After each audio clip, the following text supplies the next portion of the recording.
With so many options, why choose Arizona State University? For me, the only online option was ASU because of the quality. Their faculty was really involved with their students and care about your personal journey. The dedication to my personal development from my professors, that's been extremely valuable to me. Earn your degree from the nation's most innovative university. Online. That's a degree better. Explore more than 350 plus undergraduate, graduate, and certificate programs at asuonline.asu.edu. At Arizona State University, we're bringing world-class education from our globally acclaimed faculty to you. Earn your degree from the nation's most innovative university. Online. That's a degree better. Learn more at asuonline.asu.edu. Okay, let's jump right into something that's really got people talking. Yeah. Tyler Perry's new film, Straw, A Mother's Desperation, on Netflix. Exactly. Dropped June 6th. And it seems like it's hitting a nerve. Yeah. You know, super intense, great lead performance everyone's buzzing about. Definitely.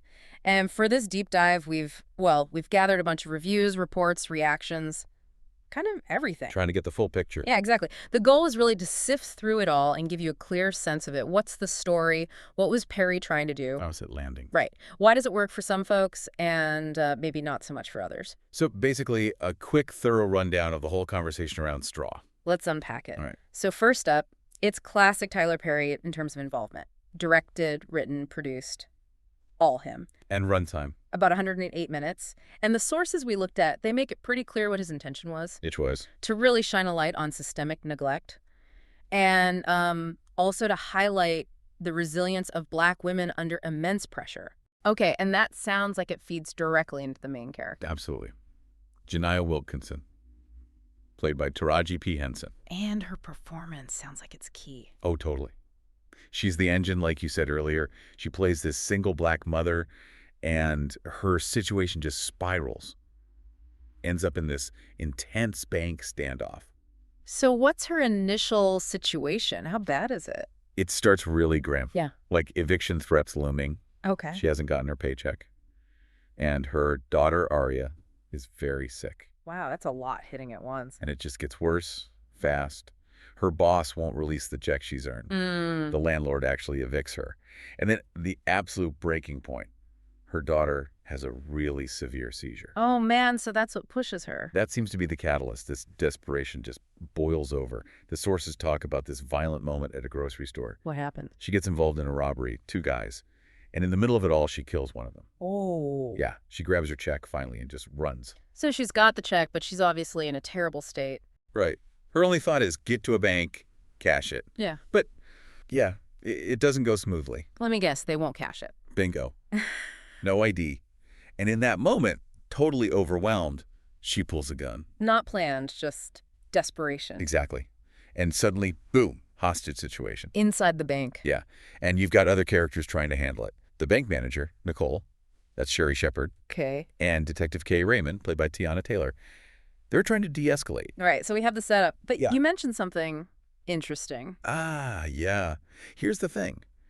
The sources point to this massive tragic twist that changes everything. Okay. As this standoff is happening, nobody realizes it. Not the cops, not Nicole, not even Janiah herself, really. Well, She's been hallucinating her daughter, Aria. Wait, hallucinating? Yeah, Yeah. because Aria actually died from that seizure the night before the bank incident. Oh, my God. That's devastating. It comes late in the film, apparently, Yeah. and it just flips the whole narrative. Suddenly, it's deep psychological territory. Makes you rethink everything you've seen. Completely. And this psychological angle, it extends right to the climax. How so? Well, there's what seems like a big tear gas breach, maybe a shooting. Right. Standard dramatic ending. Except it's not real.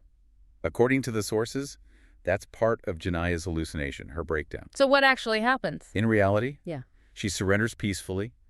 Nicole and Detective Raymond are there, supporting her, and there's this crowd outside chanting for her. Wow. Okay, that's a lot different. Very different. Now, if there's one thing that comes through, it's loud and clear from all the sources. Let me guess. Performances. Absolutely. They anchor the whole thing. And Taraji P. Henson specifically. Oh, universally praised. People aren't just saying she's good. They're saying she elevates the material. Makes it better than it might have been otherwise. Exactly. Her portrayal of that despair, the trauma, it's called the absolute heart of of the film's impact. And audiences felt that too. Definitely. We saw comments, people saying things like, a movie touched me this hard. It clearly resonated deeply. What are critics saying about her? Glowing terms, things like, she rises above the film, an acting masterclass. Wow. Yeah, some call her one of the greatest actresses of her generation. Seriously talking awards buzz for this role. So a must-see performance, basically. Sounds like it. But she's not the only one getting praise. Right. Sherry Shepard as Nicole, the manager. Yeah, sources say she brings this really crucial warmth and empathy. She's like the bridge between, society and Janaya's crisis. Grounding the story a bit. Exactly. And reinforcing that theme of women supporting each other. And Teyana Taylor as the detective. Also gets good marks. Portrayed as empathetic, she's a single mother too, so she kind of gets it. Ah, okay. Reviewers call her performance grounded, sincere, and her character's empathy sort of humanizes the police role there. It's not just authority bearing down. Interesting counterweight. So beyond the acting, there's clearly a lot of commentary Perry's trying to weave in. For sure. The sources highlight several layers. Like what? Well, the big one is economic hardship and systemic neglect. Right, the unpaid check, the eviction. Exactly. Reviewers point out this isn't just random bad luck. It's tied to how systems fail working class people, especially, under-resourced folks. Feels very real, unfortunately. Yeah. And then there's the Black maternal trauma element. Which feels central given the twist. Absolutely. It's not just grief. It's grief within that context of the strong Black woman trope. The pressure to just, endure. Right.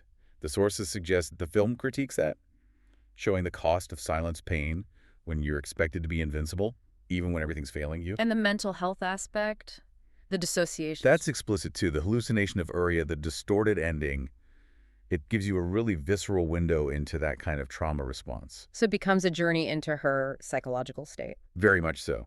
Perry really leans into her deterioration. It's not just melodrama. It's about mental collapse. And you mentioned female solidarity earlier. Yeah, that bond between Jania, Nicole, and Detective Raymond, it feels pretty pivotal. Suggesting that real help comes from empathy.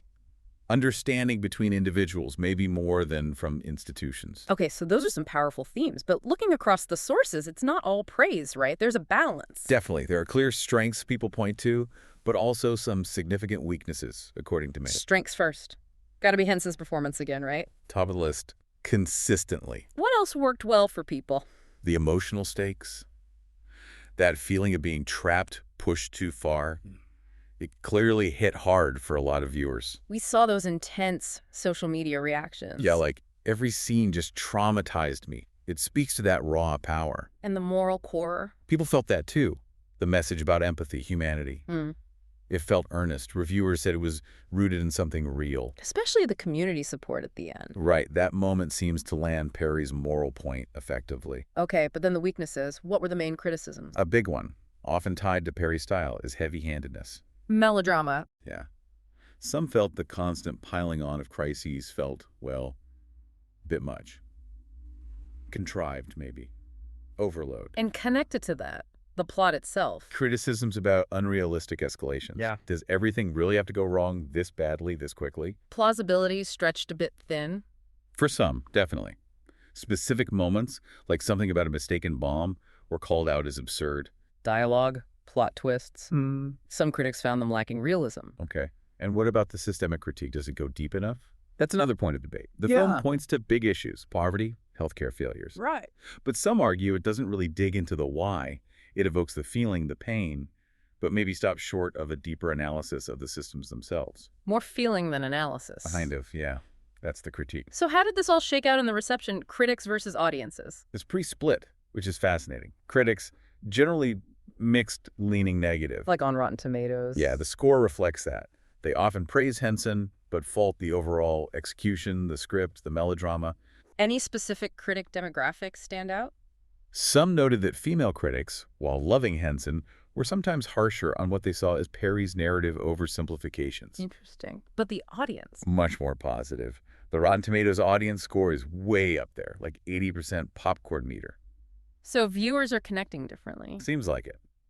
Online comments echo that, praising Henson, calling for awards, really feeling the emotional journey. It highlights that gap between critical analysis and audience connection sometimes. So if someone watched Straw and it resonated, what else might they like? Did the sources mention similar films? Yeah, a few comparisons came up. Another Perry film, Acrimony, for its intensity. Okay. Fractured, maybe, for the psychological thriller hallucination angle. Any sense? Dog Day Afternoon, or Breaking for the desperate bank standoff vibe. And Emily the Criminal, for that theme of economic desperation leading to crime. Good comparisons. So putting it all together from this deep dive, what's the overall takeaway on Straw? It feels like it's maybe best understood not as a perfect thriller, but as a vehicle for really raw emotion. Driven almost entirely by Henson. Yeah, her performance is the undeniable anchor. It seems like Perry is leaning into his strengths. Empathy, character drama, a moral message. But maybe leans too hard? For some, yeah. Relying on those melodramatic shortcuts instead of maybe building more nuance or texture. So what works? Henson, the emotional core, the themes, neglect, grief, mental health, solidarity. Right. And those key relationships. Janiyah, Nicole, Raymond. What falters? Pacing, realism strained by too many crises, plot twists that feel unrealistic to some, and maybe the systemic critique lacking depth. That sums up the balance we saw in the sources pretty well. So for you listening, if you're looking for that intense, raw emotional experience focusing on maternal pain and systemic failure, Straw likely delivers that, and Henson's performance alone, based on the reviews, makes it worth checking out just for the acting masterclass. if you want subtlety, nuanced storytelling, deep policy dive, Maybe adjust expectations. The sources suggest it takes a much more dramatic, high-impact approach than an analytical one. it's helpful seeing how sources might rate elements differently, right? Like acting, 5 stars, realism, maybe 2 stars. Exactly.